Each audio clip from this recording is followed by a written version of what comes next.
Hello and welcome to another episode here on my channel. My name is Games Mole and it is time for another Mole in the Morning Indie Gaming News. This is for November 1st, 2022.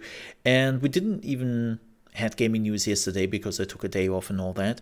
And so there are a few news from yesterday, but most news happened in the late evening yesterday / today. So let's jump right into one of the bigger ones from yesterday. Twitter user Nibellion, or just Nibble, has announced that he is completely leaving the platform. And if you're like, who? What? Why should I care for this? Well, Nibellion was one of the biggest, if not even the biggest, news and gaming rumor-related aggregator on Twitter. Like, he was getting all the infos together. If something happened,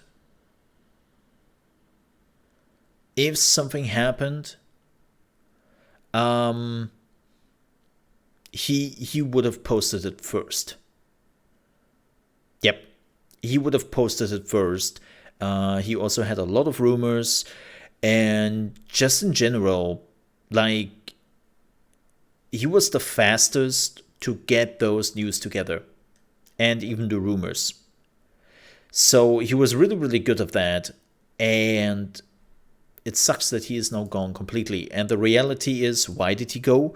Well, two reasons. A, he was not so sure about the future of Twitter, and now that Elon Musk is owning it, I mean, even I'm not so sure about it. I'm already looking for ways to diversify and try to find better ways to connect to my peers, because the reality is Twitter is still completely unbeaten when it comes to be a content creator and try to connect to your peers and try to connect to companies.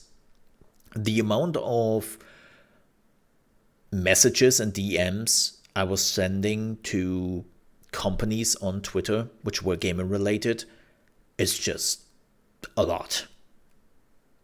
And it was always like the best and first way to start any kind of contact. So, yeah, I'm definitely concerned about the future of Twitter and where it's going, because Elon Musk is not the brightest bulb, right, out there. He has been showing quite a bit that just because somebody is rich and he has some ideas doesn't necessarily make him smart. And unfortunately, he, like, back in the days, he was definitely the same person, but at least he was a person who had a lot of money, and he was getting the people who could make the ideas he had a reality. And he was also taking up criticism and more ideas. But as apparently a lot of people with a lot of money, the older they get, his narcissism is taking over, and he's making a lot of dumb decisions. And he's trying to make all those decisions on his own. So nobody is next to him and tell him, hey, Alan, stop that. That's stupid. Don't do that. Right? There's nobody apparently stopping him anymore. And like just this weekend, about the things which are basically happened on Twitter, yeah.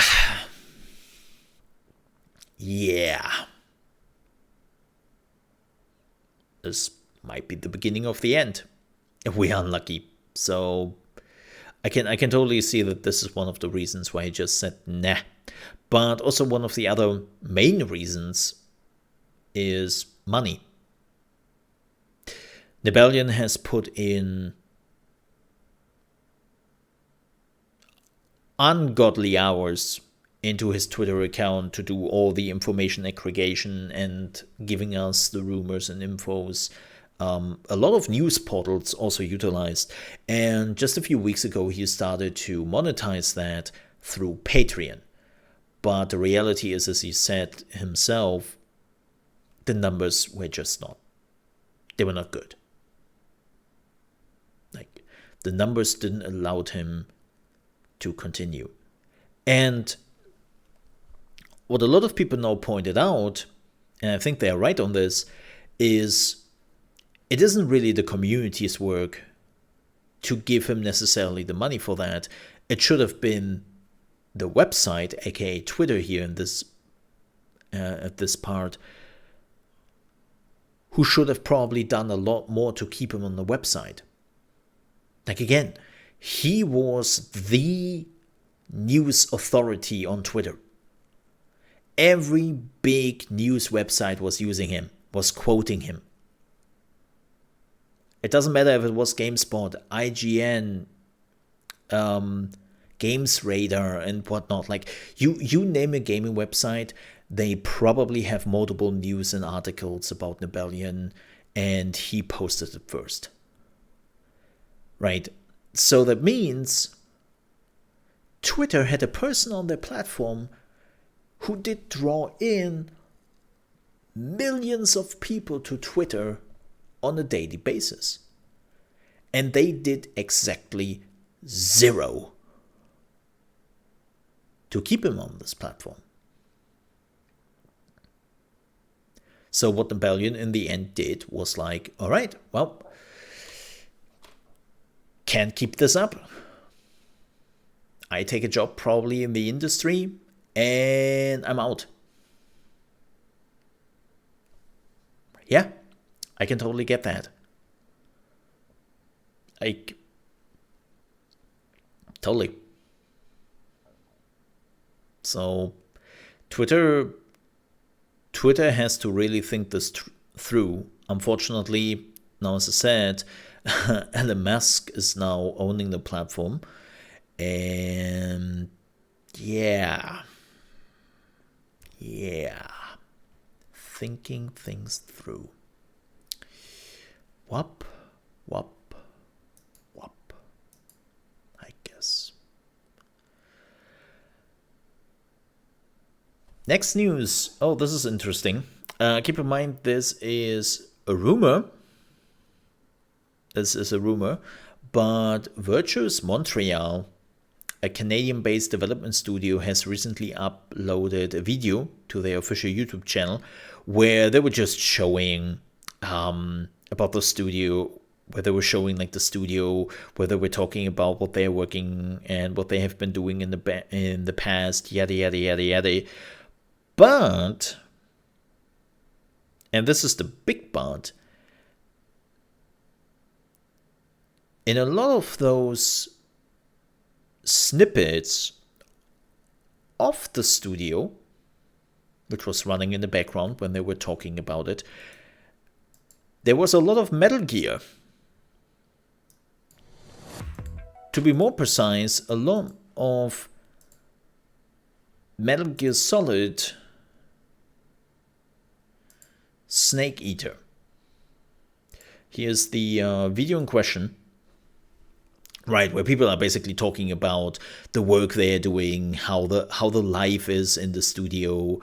You get it, right? It's just a promotional video, and you would kind of think, okay, well, that's not really that interesting then. But it gets interesting when they're coming in here.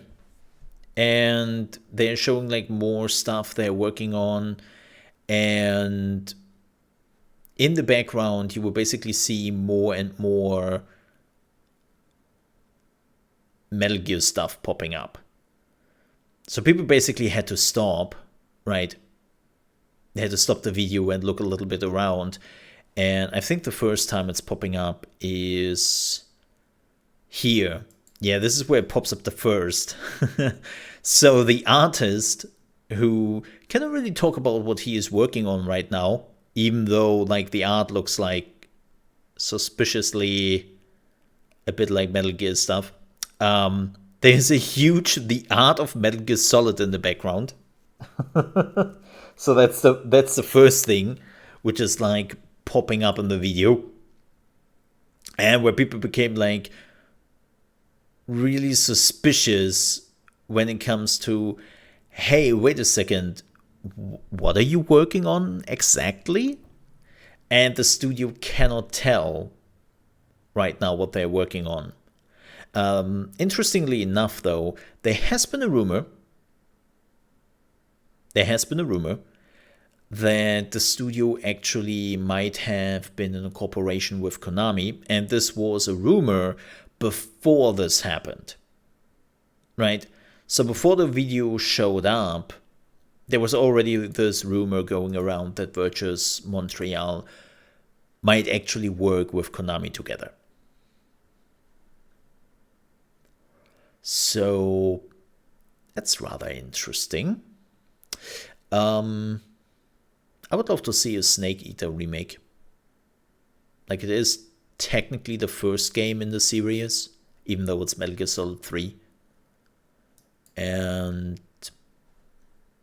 I would love to see those games coming back. Like, as I said, I would do a complete Metal Gear Solid playthrough if the remakes would also come to PC.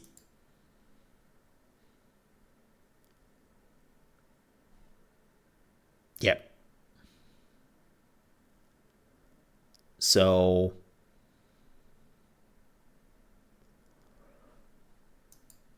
that's a thing. Speaking of that's a thing, before we are plunging ourselves in tons of numbers, because it's the end of the quarter for a lot of companies, or even the end of the year, and we have quite a bit of stuff going on there. But bad news if you are a May player in Overwatch 2, because they have been now announced that May is disabled because of a game-breaking bug, which allows you to basically leave the boundaries of the map and go into areas you are not supposed to go. And she has now been disabled till November 15th. So she will be disabled for over 2 weeks. And it's like, seriously, Blizzard? It would take you 2 weeks to fix her ice wall? And also, really? After all those years, you are finally figuring out that May's ice wall can be used to elevate a character and to make them reach places where they normally can't? What? That was in the game since day one. Like, that is one of her tricks. That she can basically help characters to reach spaces where they would normally not be able to go to. So, that this is now an issue is so weird that it took that long, and now it will take about 2 weeks till they're fixing it. Is like, huh? I don't get it. Like, And that is...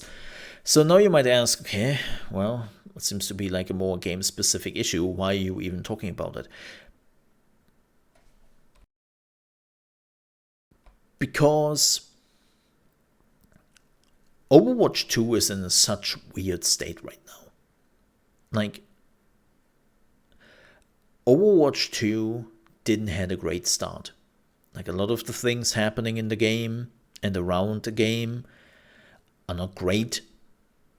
And people are not really happy with Overwatch 2. So I'm kind of curious what Blizzard will do in the future. Right? Like, what will they do with this game, which was considered as the big reboot for the Overwatch franchise, which will help them to finally make more money out of the game, but also pump out more content. And it seems like that is already a little bit in shambles, kinda-esque, right? And yeah, just I was really thinking about jumping into Overwatch 2, but after I heard like all the issues they had and all the free-to-play bullshit they're pulling, I'm just not interested in Overwatch 2 anymore. Like, I had my problems with Overwatch 2 in general. I think I made that pretty much clear over the years. Like, when they announced it years ago, I was like, why? And the question still stays the same. Why? Well, money. So, yeah. But where is the reason in there for me? Like, it's always so interesting when I hear people making points of, but think about the companies. Like, yeah, this makes sense for Activision Blizzard because it's more money for them, and this is how they make money from the game again. Yada yada yada. I was like, yeah, but what's in it for me? Like, I'm the person who's supposed to give them my money. When I don't really see a reason for it, I just don't do it. You know? So I'm always asking the question of, okay, what's there in it for me as a consumer? And I just don't see it with Overwatch 2. I can't.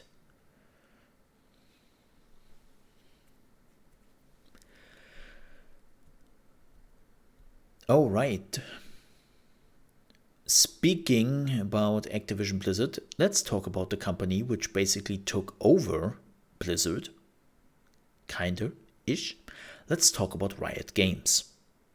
And to be more precise, we have some more infos on the Runeterra MMO. Runeterra is the word of League of Legends, right? Where League of Legends is like located in. And they have been working on an MMO for quite some time. And there has been apparently an interview, a pretty long one, which is not out yet. We only have like a preview of said interview with Greg Ghostcrawler Street, who is basically the boss regarding the League of Legends MMO. And in an interview, he was talking a little bit more about what they have planned and where they are going with the game. And he is saying that the bigger games are just better at serving a broader audience. Say you make an MMO and you're like, hey, this MMO is PvP only. You can probably guess they are gonna be players who are like, well, I'm out. That's not me. Which apparently is something they are trying to talk about a lot because Riot Games, most of the games they are doing is PvP, right? They are a very PvP focused company, but they want to make clear that their MMO is not a purely PvP game, and they will probably have like a lot of PvE in that MMO, right? He also notes that he has no budget concerns and that if the project is cancelled, it's not about the budget, but it will be because Riot thinks it is not good enough. Then they were talking a little bit more about the monetization model, and this is where it gets interesting. Street notes that his MMO won't enter pay to win or pay for power territory, and why he believes that both subscription and free to play models have their place. He would also rather keep the door open for people to come back instead of churn out. He also says that the team has done the math and believes that Runeterra can be financially successful with cosmetics-only cash shops, though there still isn't any hard decision on the game's monetization model yet. I think it makes sense. Even League of Legends is slowly moving in the direction of being completely just by the skins free to play. And they have been doing this slowly. Why do they do this slowly? Well, the answer is pretty simple. Because a lot of people have invested a lot of money back in the day to get the power, right? There were pay-to-win aspects in League of Legends. Small ones, they were well hidden, like the rune sites, like the rune pages you had to buy, or even like buying a hero on the day of the release gave you a pretty good chance to just have an overpowered powerhouse you can play some rounds with and get up your ranking. Like there were definitely some hidden aspects to the League of Legends monetization model. But the reality is that, yes, a lot of people have utilized that. A lot of people have been putting money into that over the years. And if you were taking that away overnight, those people will be absolutely pissed because they will say, but I have already put that money down. Why are you taking this away from me now? It's like, yeah, because it's not really fair, right, for everyone who is coming after you. And so what Riot Games has been just doing with League of Legends, at least over the years, is just slowly removing all the pay to power aspects. Not pay to win, but pay to power. And we have seen it in the new Riot Games. There's nothing of that left. Right, Valorant, even the League of Legends card game. Then we have TFT, which is completely free to play. And you can still buy skins and battle passes, but it's really just cosmetics. And yeah. So I would love to see a game and an MMO specifically where you're not buying power. Like, I can't anymore. So I'm still looking forward to this, but it seems like we are still years away. Maybe we are getting our first glimpse of the Runeterra MMO next year. Speaking about making money hands over fist, Activision has announced that Call of Duty Modern Warfare 2 has, over 3 days alone, yeah, that's over the weekend because it came out on Friday, has made over $800 million US dollars. Yup. In 3 days, they nearly made $1 billion in US dollars, and they will probably reach that milestone by the end of the year easily, if not even more. And with that, Modern Warfare 2 has been the most successful Call of Duty game of all time. Yep. And they're not even done yet, because keep in mind that Call of Duty Warzone 2 is coming out on the 15th? Is it coming out on the 15th?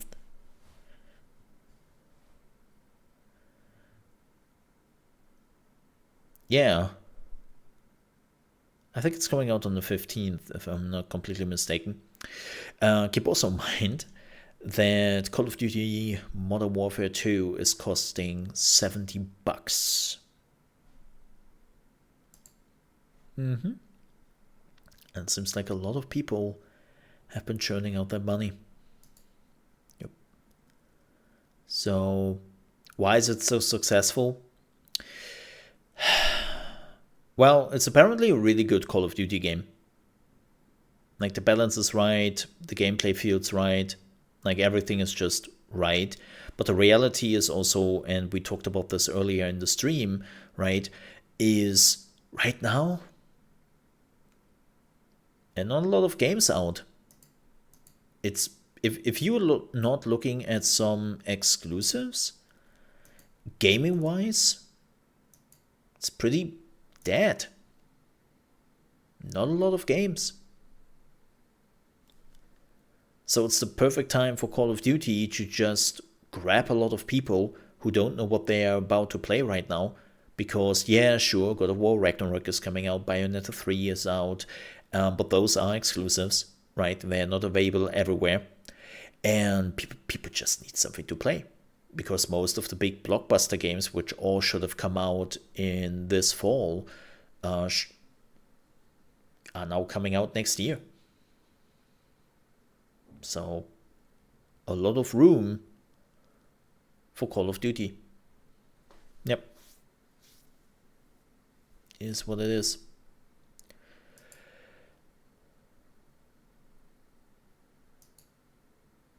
Speaking of numbers, let's dive into some quarterly numbers. The first one is PlayStation. Yep. PlayStation has been talking about their quarterly and half years, year and year numbers, and so far they made more money. Yep. The revenue has been up by 18.6 billion, which is a 16% year-on-year from last year. The operating income for PlayStation was 2.3 billion, is up by another 8%, and the net income was 1.7 billion, which is up by 24%. So that has been pretty good for them. If you're comparing it for the first half a year, PlayStation has made a revenue of 34.5 billion, which is a 9% up year on year.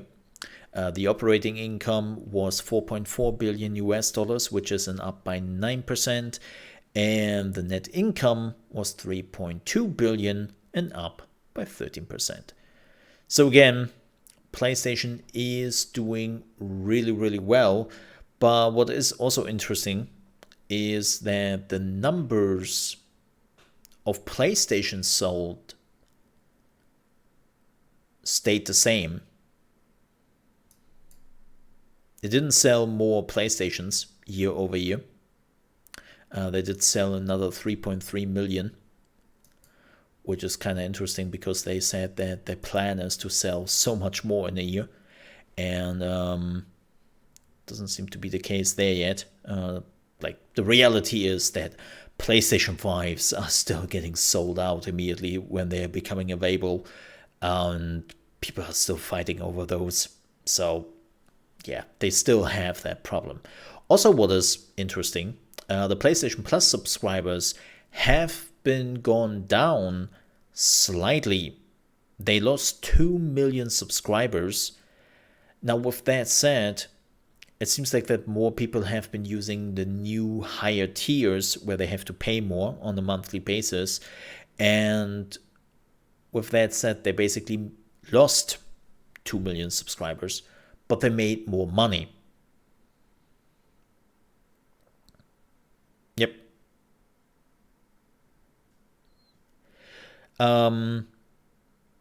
But speaking of which, good morning, Sakura. They actually lost quite a bit of money in the game segment. So when it comes to selling games, their income was down by 71% to 642 million US dollars, but the revenue was up by an impressive 63.6%, which is 8.8 billion US dollars. Well, doesn't really surprise you too much because, let's be real here, the big releases are happening right now. Call of Duty will rake in a shit ton of money on the PlayStation, and God of War Ragnarok is only a few days away. Or if your street vendor is a dipshit, you can already buy God of War Ragnarok in some areas and you can already play the game, which really sucks. Beware of spoilers. So all in all, I would say the PlayStation is pretty much on the same level as Xbox is right now. Like, yeah, they are still fighting with getting the consoles out to all the people who want to get one, and they need games. They need games. It's as simple as that.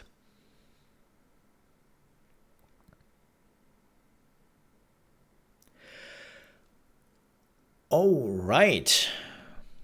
Another studio which has been giving out their numbers, was Paradox. Yes. Paradox Interactive's Q3 numbers are out, and their revenue did go up by 41.9 million, which is an increase by 58% year over year. And so far for the financial year of 2022, they made a revenue of 127.4 million, which is an increase of 32% year over year. And Victoria 3 just came out. So the big game for this year just came out, and this was literally just DLCs. They also said that they have 15 games in the pipeline, and no, they did not talk about Vampire the Masquerade Bloodlines 2. They did not talk about that game. That game is dead. We will probably never see it again. Or at least not in the same way as we have seen it before. Yeah.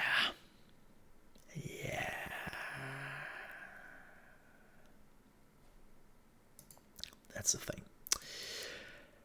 Next news, and also nearly the last news.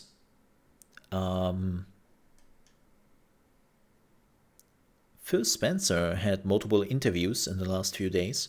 I think we already reported this last week, right? He had multiple feel-good interviews with a lot of content creators, influencers, and just magazines out there.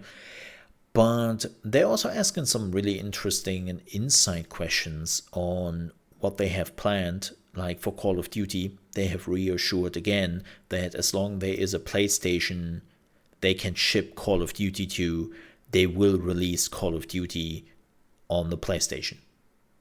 Right? That was apparently another commitment they made. But this is a very interesting one. So if you're wondering how much money Xbox/Microsoft is paying for every Xbox they are selling, it is apparently between $100 and $200 US per console. Which, to be honest, not too surprising. Like, I know for some people this would be like a oh my god, right? It's like, nah, this is nothing new. This has been going on for decades, and it has only happened recently that Sony started to not wanting to do this anymore. Sony, I think with the PlayStation 4, really started to just see, hey, wait a second, we can make some money on the console sale. And they're trying to push for that. Yep. Again, they have been starting that recently. PlayStation 5, the same thing. At the beginning, the PlayStation 5 was sold on a loss.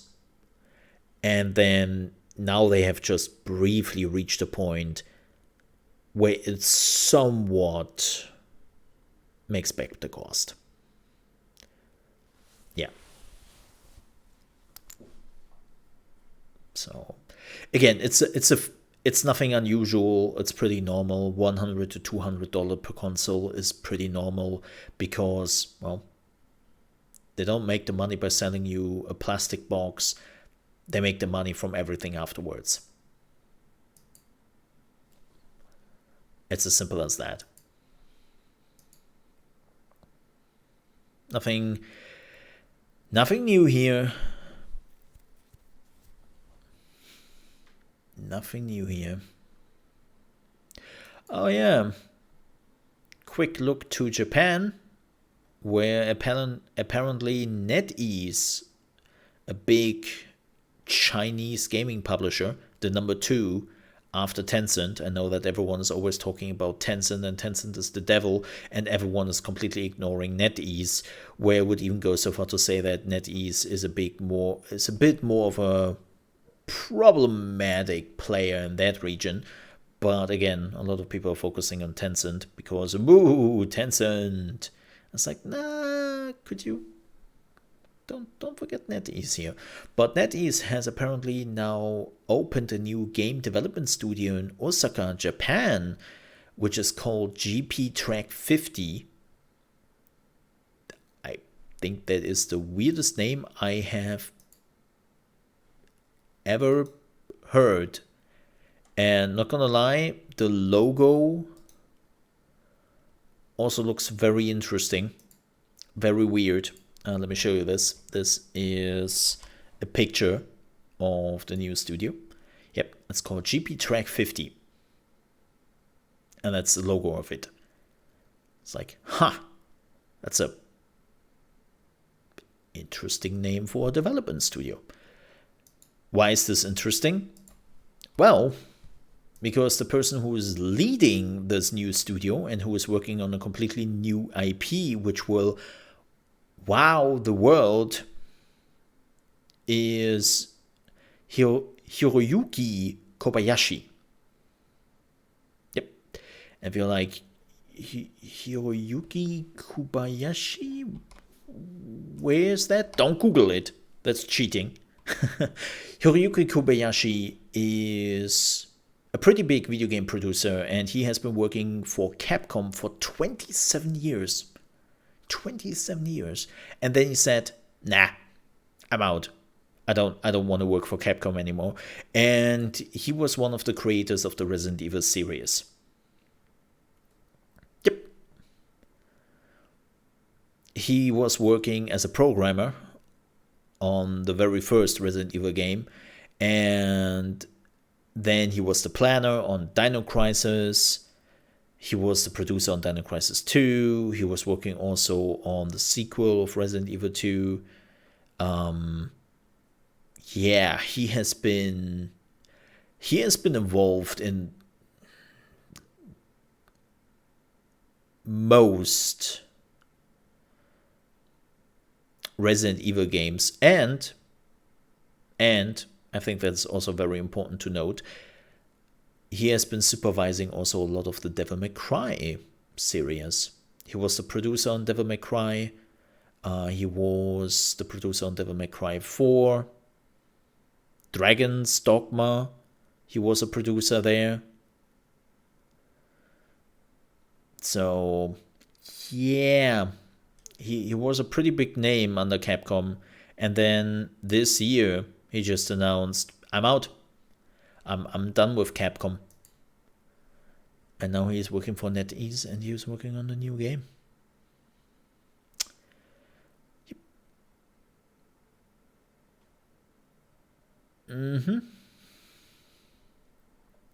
So that's a pretty big deal. At least if you were interested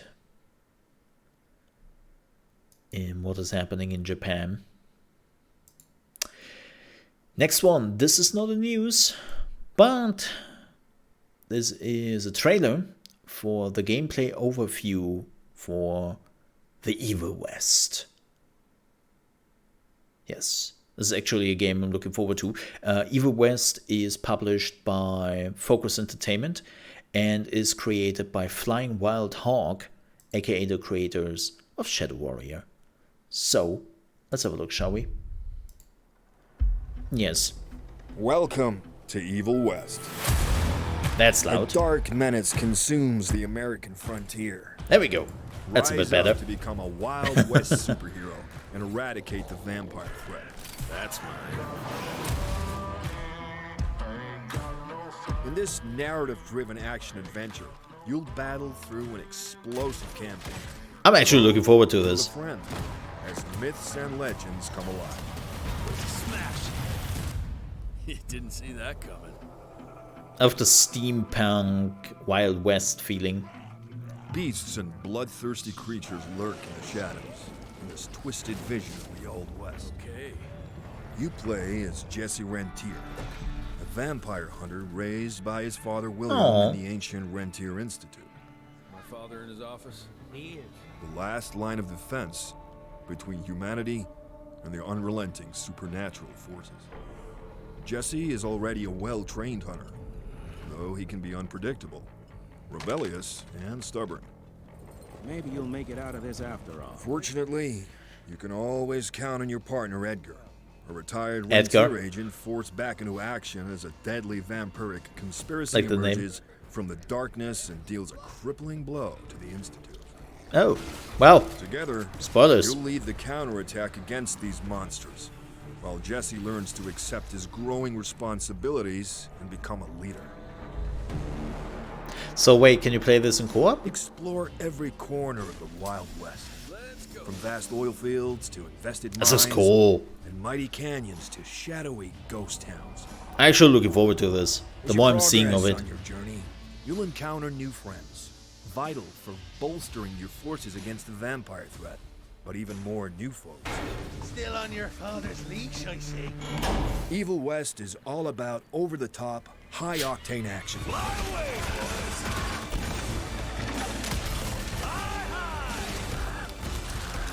Combine and customize After Shadow all the Warrior tools 3 at was your kinda disposal meh. to defeat the supernatural hordes with I'm kinda style curious to see and how this efficiency. plays. As you rebuild the Rentier Institute, you'll unlock a growing arsenal of weapons and equipment. Make use of your trusty revolver for fast and Weapons! reliable damage. All the weapons! Close to mid-range. With the rifle, you can directly target and hit enemy weak spots for devastating damage. Oh no, it's aiming. Oh no. Need more raw power? You'll want the Rentier Boomstick. A heavy-hitting, sawed-off shotgun. Yes, ideal please. for close combat. Give me the Doom shotgun. Gotcha. Unusual threats require unusual tools. And sometimes a good lightning-powered punch is just what you need. The And he Rentier shocked himself. Gauntlet is one of the most advanced technological achievements from the Institute Research Laboratory to date. Jesus Christ, what happened here? There's What a lot of happened? deadly tools to try out in battle. It's up to you to mix and match these tools, combined with melee and ranged attacks to create powerful combos, while dodging, blocking, and parrying your way to victory. Each weapon and tool in your arsenal has its own skill tree, Man, letting you upgrade and customize. thinking about your Shadow waistline Warrior, for which came out this year, and I have Fuse nearly weapons with the all power of forgotten lightning, about it. Or supercharge your gauntlet to unleash an endless ballet. This of looks so much better and well thought out. perfect. The world Which makes of me Evil really West sad, kinda, because I love full of Shadow Warrior. mysteries to uncover. And, well, colossal foes to take on. Ew! Leeches. I hate leeches. Makes me also look forward to Redfall more and more. Whoa, whoa. Become the ultimate vampire hunter. Dipshit. When Evil West releases on consoles and PC. Yep. That is this month. November 22nd. We would definitely check that out. Yes. But with that said, folks, I think we are done with the gaming news. Yeah. We are pretty much done with the gaming news. There are a few things if you were interested in the Xbox Game Pass. Yep. The Xbox Game Pass has new games coming out this month. Return to Monkey Island is apparently coming to Game Pass, so if you haven't played the new Monkey Island yet, that's a chance. And also, this is very interesting. Vampire Survivors is coming to Xbox this month. This is basically the announcement that there is even a console version of Vampire Survivors coming, and that should probably make a lot of people happy.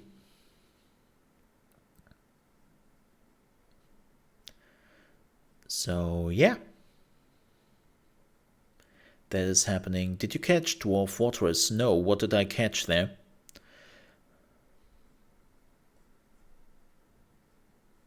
But yeah, those are like the big ones which are coming out very soon. So if you're looking forward to Vampire Survivors and you are mostly an Xbox player, there's a chance to actually play it on Xbox and Xbox Game Pass when it comes out. Even though I will say the game is $4. It's $4. Like, let's not forget that. Oh, a release trailer? Awesome. Thank you. It is appreciated. Well, something went wrong. That's... Sakura just played me.